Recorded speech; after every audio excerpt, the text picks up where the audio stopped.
2025. We will continue to our next presentation, Kimmo Salomaa, my old colleague. He is a retired commander in the Finnish Navy.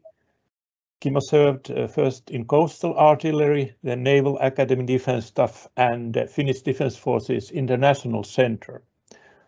Already prior to his retirement in 2015, Kimmo got the chairmanship of the Hanssin-Jukka Heritage Association, which was founded to create the showcase Hanssin-Jukka, that is Douglas DC-2 exhibition hall in Tuulos, Hämeenlinna.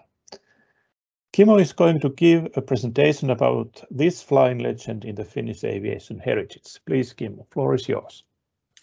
Thank you, Janne, and good afternoon for everybody here from Tuulos. And I have to say that it's a little bit challenging to give a presentation after Valerie's very fine presentation. Thank you, Valerie. But I try to do my best. Seuraava, kiitos.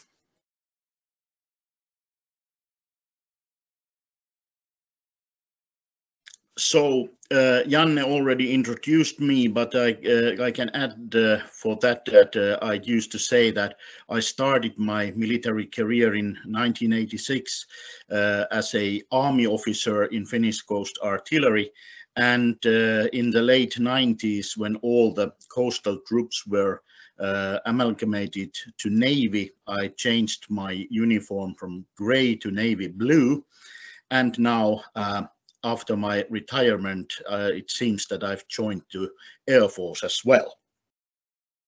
As Janne already mentioned, we created Hanssin-Jukan perinneyhdistys, so Hanssin-Jukka Heritage Association, because when we started this idea to get that old Douglas DC-2 back to Hämeenlinna, it was clear that we have to establish a association or similar half official organization to be responsible of this fine museum aircraft, as well as to plan how to proceed annually with our exhibition.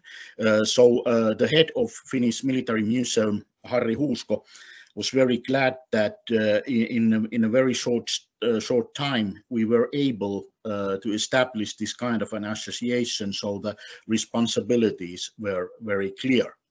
But first, a little bit about what is Hanssin-Jukka, our main star in our exhibition. So it is a Douglas DC-2 serial number 1354, and the first flight of our bird was 5th January 1935 in Santa Monica, California, and it was handed to its first owner, the Dutch KLM airline company, in April 1935, and it was named De Haan. That means the cock in English. As all, if I understood right, that all KLM's aircrafts were named after birds that time. So it served in European routes, as well as that time the world's longest route from Netherlands, Amsterdam to Indonesia, Jakarta. So one way was about 5 days, and I can just imagine how expensive that kind of a flight would have been that time. But there were no free seats, I've understood, when it flew that. And when the situation started to be critical in Europe, and it was clear that it's possible that it will be a great war, Hanssin-Jukka was bought by its pilot in KLM, Swedish Count Carl Gustaf von Rosen, in January 1940. Carl Gustaf's father was Count Erik von Rosen, and these two gentlemen were very important in Finnish army and especially Finnish Air Force history, because the father, Erik, donated Finnish Air Force first aircraft, a Swedish Tulin, in March 1918, and that was also the time when Count Erik von Rosen put his lucky mark, so the swastika, to that donated Tulin plane, and that's why the swastika was Finnish Air Force emblem until the end of Second World War.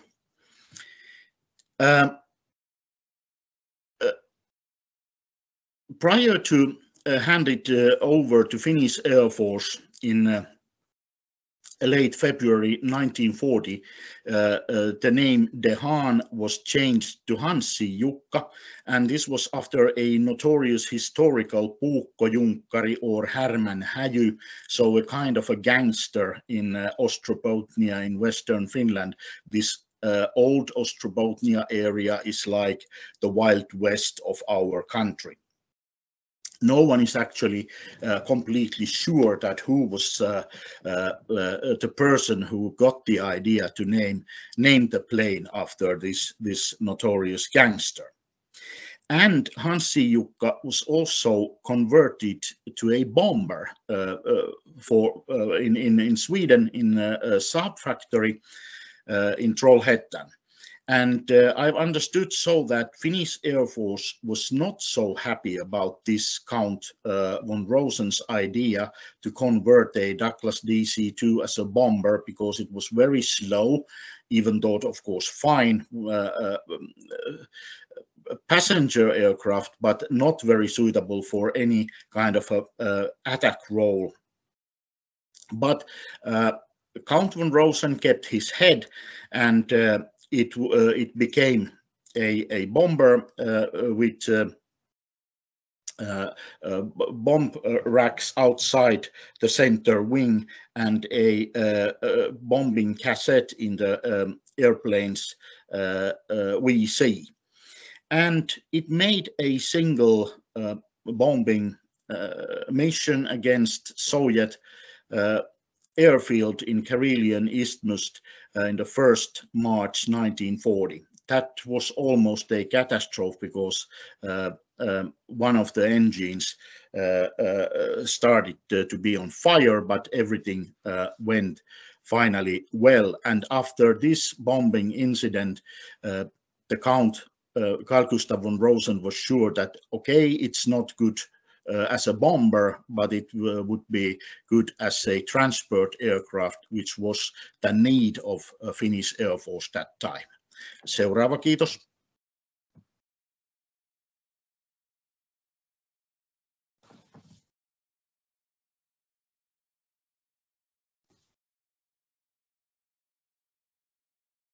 Saankoren, kiitos.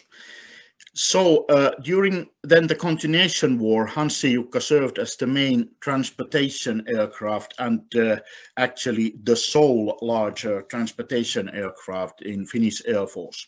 And also it carried out aerial photography mission, paratrooper training, and it served as the Finnish Air Force One, so Marshal Carl Gustaf Mannerheim's aerial transport. Marshal Mannerheim didn't flew quite many times with Hanssin-Jukka because Mannerheim didn't like at all to fly in a airplane. And during the whole wartime, really the Hanssin-Jukka was the only larger transportation airplane in Finnish Air Force inventory. And its main pilot was Friitu Väänänen during the almost whole war, so also the Winter War and the Continuation War. And after the war, the quite worn-out Hanssin-Jukka still continued its transport role until it was decommissioned in June 1955, and it was in a quite sorry state that time. And the total flight time became a little bit over 7,500 hours. Finally, in 1957, Hanssin-Jukka was doomed to be scrapped, as so many other Finnish warbirds did. Luckily, it didn't went that way, because the former pilot of the plane, so former Blenheim pilot Osmo Rantala, who served in a book factory here in Hämeenlinna, decided to buy the Hanssin-Jukka and converted it to a cafeteria. This was a quite extraordinary idea at that time, and it became to be a masterminded idea, because this cafeteria, so kahvio in Finnish, was opened in Hämeenlinna late 1959, and it became famous all over Finland and even internationally, because that time not so many old or former aircraft was converted to a cafeteria or other business idea. And together with our fine medieval castle here in Hämeenlinna, it became the important landmark of our city. And during the 60s, the cafeteria's popularity was very high, because ordinary people get the possibility to fly routinely on 70s and mainly on 80s. So a large airplane was a really rarity, and people wanted to see that and have a nice time in that special cafeteria. Seuraava, kiitos.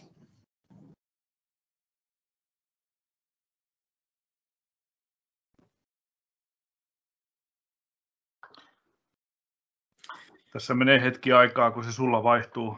Täällä päässä vaihtuu heti. Thanks, Reino. So it works so I can continue. Late 70s, finally, the kahvio's popularity was going down, and it was really in sorry state and quite worn out.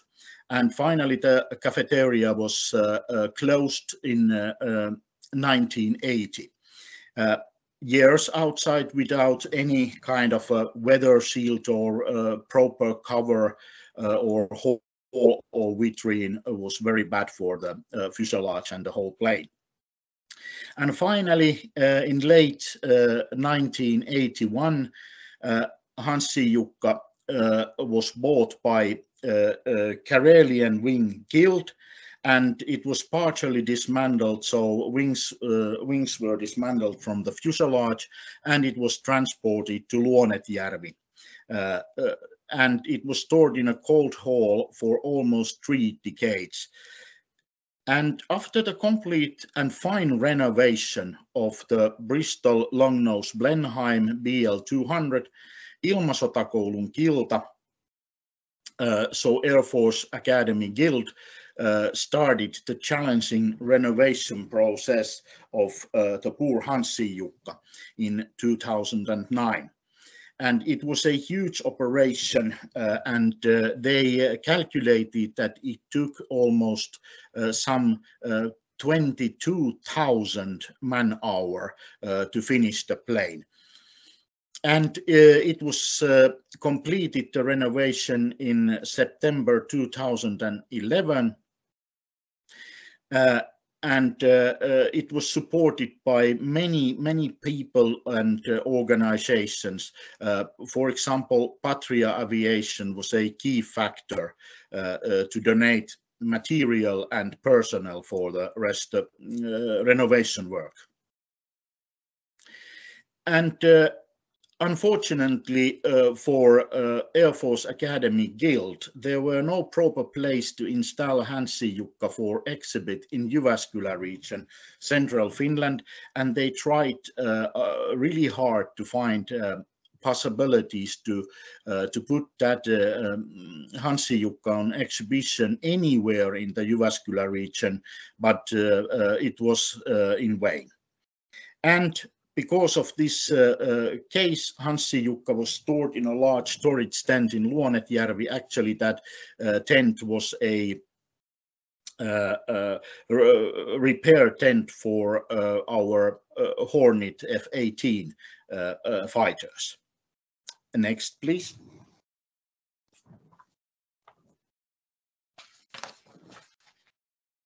Joo, näkyy. Well, and then the showcase project. We created this Hanssin-Jukka perinneyhdistys because two councilmen, Pekka Kääriäinen, actually he is the sole real pilot in our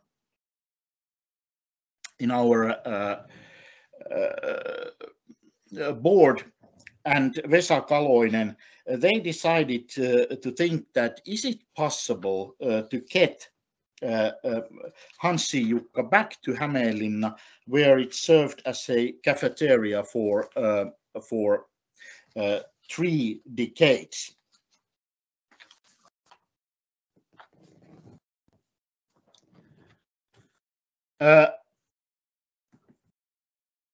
And we in our association, we are responsible of the exhibition development, and nowadays we have 6 aircraft in our inventory.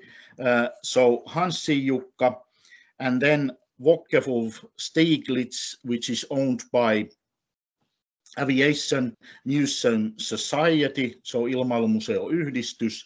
Then we have MiG-21 BIS, Saab 35 Draken, and Biosystems Hawk Mark 51, or its fuselage. And the latest newcomer is Mi-8 P model, so helicopter, which joined in our exhibition in May this year. We have also a small side exhibition inside the vitrine, or Hanssin-Jukka hangar, as we call that. And our exhibition is not a official aviation museum, and we do not want even to become a official museum, because that enlarges all the responsibilities quite heavily, and we are so small group that this pattern, how we are now working and acting, is the best way for us. So in Finnish, I'd like to call our exhibition as sotilasilmailuhistoriallinen näyttely, a kind of military aviation historical collection and exhibition.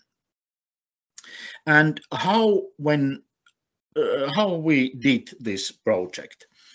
So Hanssin-Jukka is owned by the Finnish Military Museum, and it is supervised by the Air Force Museum. And during the preparation process and transportation and exhibition building phase, the primary partners for us were Ilmastokoulunkilta, Air Force Museum, and Defense Forces Logistic Command. And our main sponsors were Mr. Kari Hautanen, who that time owned shopping mall Tuulonen, and the shopping mall itself, so the real estate company there, and then the city of Hämeenlinna and local bank Lammin Säästöpankki. And Mr. Hautanen, that time owner of the shopping mall, invested more than €500,000 to build a tailored vitrine Hanssin-Jukka hangari for our DC-2. The area is approximately 550 square meters. And Ilmasotakoulunkilta prepared Hanssin-Jukka for transportation in May and June 2015. Seuraava, kiitos.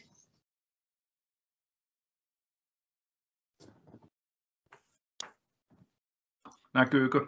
Mulla näkyy. Joo, näkyy. Kiitos. City of Hämeenlinna originally donated 50,000 euros, and this was very essential because we realized from the beginning that there are lots of costs which we have to take care and pay somehow.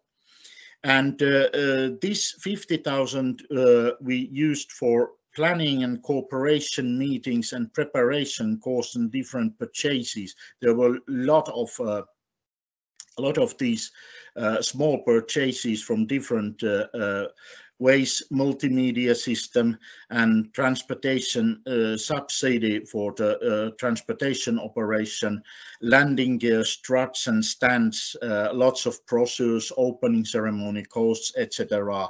There were really dozens of these kind of small sub-projects. And the shopping mall itself was responsible of the hangar construction and building work and technical preparations in the shopping mall Tuulonen. And Air Force Museum supervised and also mentored our project, because we were complete beginners that time, and I think we are still complete beginners, whatever becomes to this kind of aviation historical activities. Luckily today, Aviation Museum Association Society is supporting us in a very nice way. And the reason for this kind of official supervision is understandable, because Hanssin-Jukka is actually national treasure and historical aviation rarity. According to my understanding, there are only 8 examples of Douglas DC-2 still available in a whole world. And then when we finally started this transportation operation, the 3rd Logistic Regiment from Logistic Command planned and carried out the whole mission from Luonetjärvi here to Tuulos, which was approximately 190-200 kilometers. And operation was also supported by the police, and police escort was active all the time during the transportation. Seuraava, kiitos.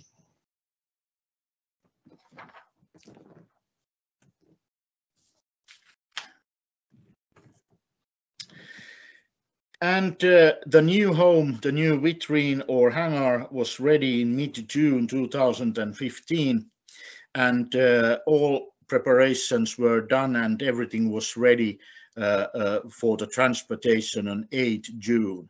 The transportation started late evening because we tried to avoid any kind of a heavy traffic in the roads. And finally, during the overnight transportation mission, Hanssin-Jukka arrived to Tuulos around 4 o'clock on 9th June.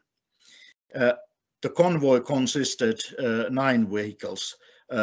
There was 1 led vehicle, so that was from the 3rd Logistic Regiment, also 4 escort cars from the regiment, and 2 large trailers, 1 for the fuselage and 1 for the wings, and 1 lorry, and then the road company or road administration, Destia's special purpose van, which removed and reinstalled the traffic signs according when the transportation or convoy went forward.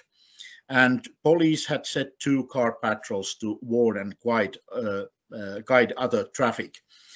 There was a fine audience during the night time, but it was a very well acting audience, so everything really went well, even though there were dozens of audience car in different places during the operation.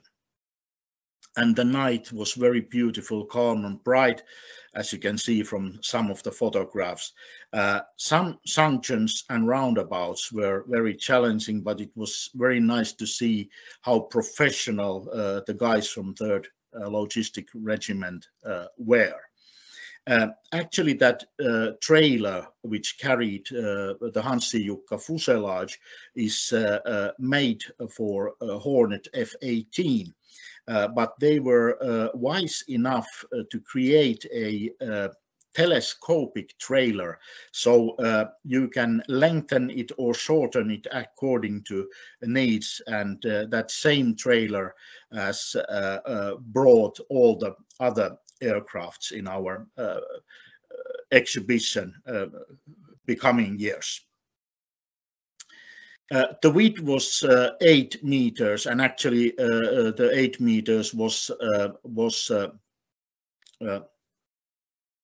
there in the elevator, so tail part of the Hanssin-Jukka. After the arrival, there were naturally resting period for the convoy and Air Force Academy killed personnel, and meanwhile they were having their own time. We arranged a media event, and that was very positive for us and our association, because YLA, Hämeen Sanomat, Keski-Häme, Helsingin Sanomat, and some other medias were present, and operation was really a media face around Finland that time. There is one nice photograph where I and then the coordinator of the project, Colonel Suomperä, is we are then shaking hands under the Hanssin-Jukka's nose. Seuraava, kiitos.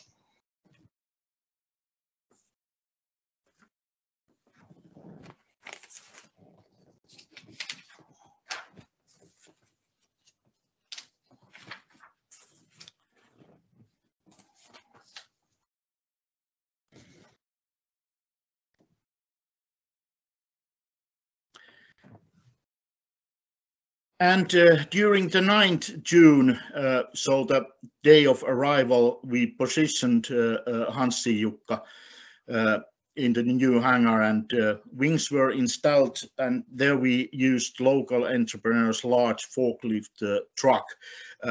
We used locals as much as possible. For example, the crane operator, Aulis Passila, was from Hämeenlinna, and he made all these crane lifts without any kind of a payment, and that was really important for us. And during the next days, more preparations for the exhibition were made. So landing gear stands installed, information and guide side put on places, and the rope lines, etc. And really, our finest hour, the opening ceremony, was held prior to Juhannus on 23rd June 2015. Mayor of City of the Hämeenlinna, Timo Kenakkala, officially opened our Hanssin-Jukka hangar. And I think that the key issues or the basis for the successful project were that first we create complete timeline, which includes all the main phases of the operation. And then we coordinate the constant cooperation between all persons and organizations who were involved to this project. And we, together with all the cooperation partners, we carried a comprehensive planning with several meetings, and naturally double and triple checking all the smallest details as well. And even though understand very little about aviation or flying, I decided to make a pre-flight flight checklist, which I then step by step proceed until the operation was completely done. Seuraava, kiitos. And we didn't have any own funds or money for this project, so we were completely dependable of partners and sponsors and donators. Otherwise, this would have been totally impossible. And lot of details to remember and check and triple check, and a couple of nasty surprises happened as well. One of these were the confusion of the dimensions of the Douglas DC-2, and the situation started to went even tense during these clarifications. And then one thing was the inch system tools. So we understand only in the last moment that we really need a proper tools for the preparations when the Hanssin-Jukka has arrived to Tuulonen. And then very important is that after everything is done, we must remember our partners, helpers, donators, and sponsors, organizations, and especially individual persons, so to thank them and to appraise them if possible. And then one thing which we were not so good was the continuation plan. So when the Hanssin-Jukka was there and the fine opening ceremony was over, we actually didn't know that, okay, how to go on from this. Well, it was then quite easy to plan these things properly on at least for 1 or 2 next years. But maybe the reason was that we were just 5 persons here in Tuulos to carry out this operation. And now when we have altogether 6 aircrafts in our exhibition, this continuation planning is our main tasks, and I'm not satisfied of our side exhibition. So all those objects and artifacts we have in our exhibition, so they must be put on stage more properly and better way. Luckily, here we have fine support from Aviation Museum Society. Ja seuraava. So some photographs for this end. So here we are in Luonetjärvi, and Hanssin-Jukka has got back the original landing gear wheels, so Dunlop tires. The other was April 1952, and the other one was March 1952. They worked well. We really towed Hanssin-Jukka some 3 kilometers in Luonetjärvi before it was in a place where it could have been lifted on board the trailer. Next one. And here Hanssin-Jukka is being lifted on the trailer, and the wings were prepared for transportation to Tuulos. Next one. And as I said, that summer night was very beautiful, no cloud at all when Hanssin-Jukka finally arrived from Luonetjärvi to Tuulos. And really everything went well. Nothing bad happened. I have to mention that when we negotiated with Destia, so the road holding association or official, in Auttoinen, a small village not so far away from Tuulos, there were large village signs, so approximately 4 meters high, and they were very close to road, and they must be removed. But according to the legislation, we couldn't do that ourselves. There were only 8 bolts to remove those nice welcoming signs, but it was done by the Destia organization itself, because they got the license, and the first price tag was 7,000 euros. And I said that, are you serious? 7,000 euros because of 8 bolts and 10 minutes time. Luckily, when they understand that there is huge publicity of this operation, the price went down to 500 euros, and that was fine with us as well. Seuraava, kiitos. And here, as you can see, our hangar is not completely ready yet. So the building work is still going on, but Hanssin-Jukka has already arrived. So the plane, fuselage, and then the wings. And here on 9th of June, we continued the preparation work, and there are then the Air Force Academy Guild members, so the fine guys who knew everything about Hanssin-Jukka to make this demanding job. And seuraava, kiitos. And now everything is ready for the opening ceremony. Landing gear supports and struts are in place, wings are installed, lines, ladders, everything is ready.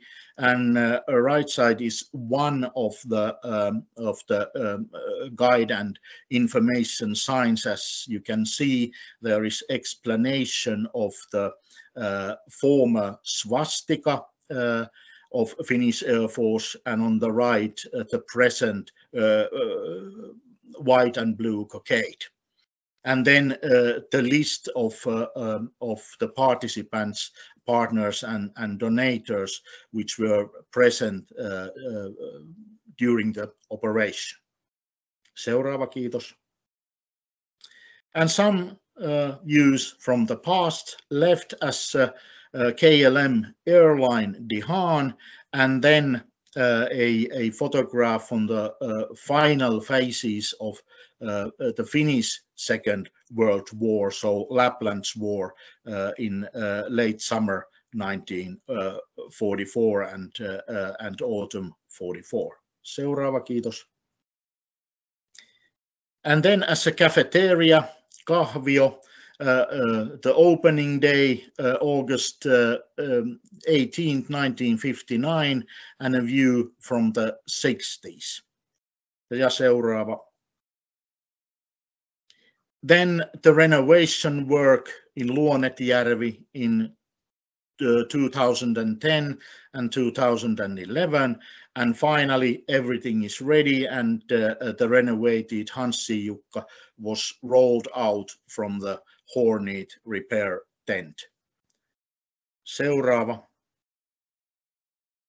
And last Christmas, City of Hämeenlinna donated for us and some other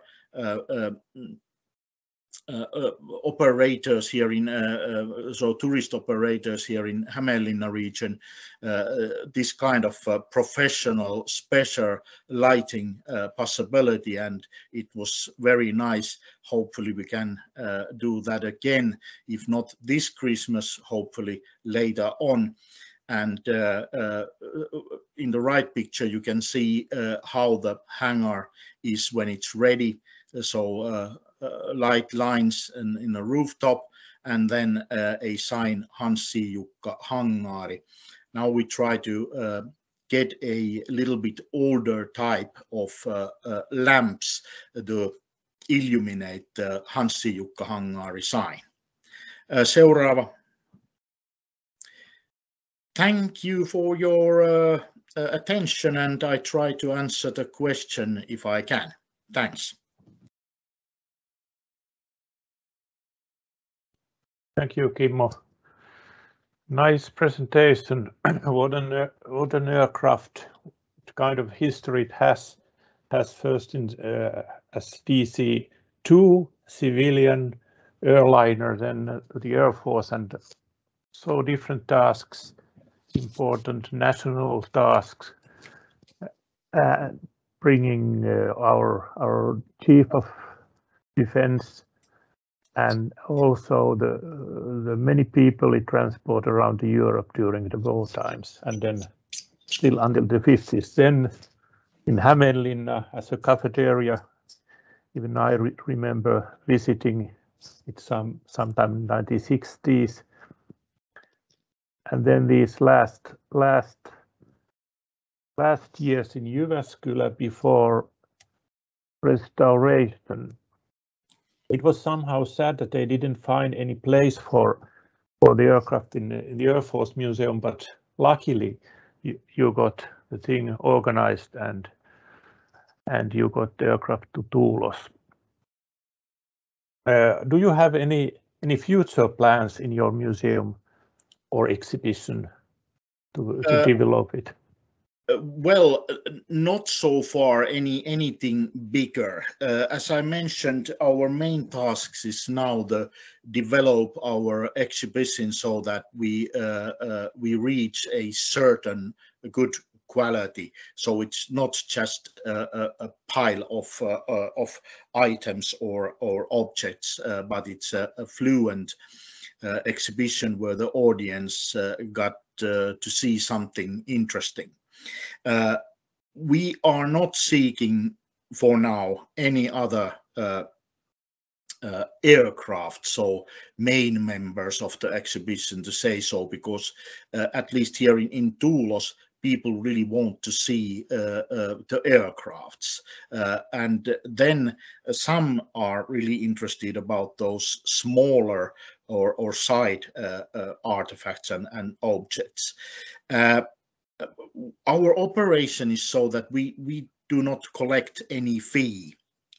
So during the summertime, when the exhibition and hangar is open, it's free to visit there, and we got the support from today's owner of the shopping mall and the shopping mall real estate company, as well as the Tuulonen Entrepreneurs Association, and also the city of Hämeenlinna has supported us a little bit, and now during the Mi-8P, so HS6 project, we got a significant support from the state, actually, and that kind of support was coordinated by the Linnanseutu association, Linnanseutuyhdistys, and so far